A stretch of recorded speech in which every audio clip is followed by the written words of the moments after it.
To consider a bill on the floor, the Senate first must agree to bring it up, typically by agreeing to a unanimous consent request or by voting to adopt a motion to proceed to the bill, as discussed earlier.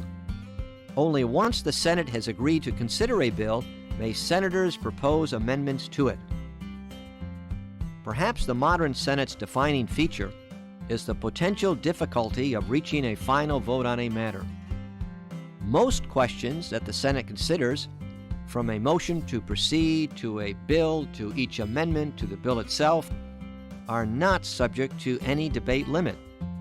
Simply put, Senate rules provide no way for a simple numerical majority to cut off or otherwise impose a debate limit and move to a final vote. As a result, senators can effectively wage or threaten to wage a filibuster. In effect, insist on extended debate in order to delay or prevent a final vote on most amendments, bills, or other motions.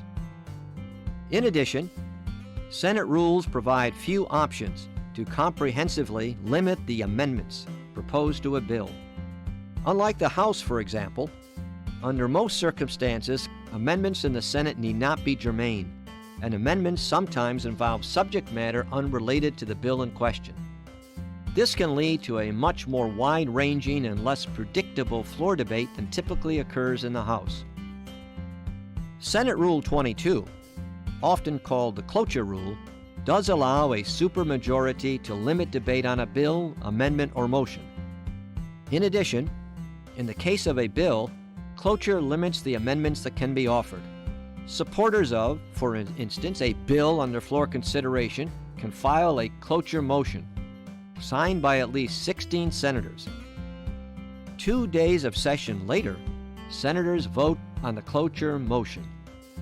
If 3/5, usually 60 senators, agree, then further consideration of the bill is limited to 30 hours, during which only amendments from a pre-specified list of germane ones can be offered.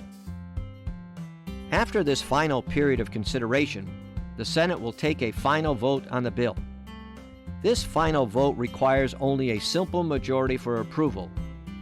But because a cloture process is often required to end debate on a bill, then the bill first must garner the support of a 3/5 supermajority. All told, this process of reaching a final vote on a bill can require about a week of Senate floor time to complete. Overall, these rules and practices governing floor debate and amending in the Senate provide significant leverage to each individual senator. But rather than relying on the formal rules like cloture, frequently the Senate can more effectively act using unanimous consent agreements. Such an agreement is a structured plan for limiting debate and amending, a plan that can be tailored to each bill that comes to the floor, and is somewhat akin to a special rule in the House.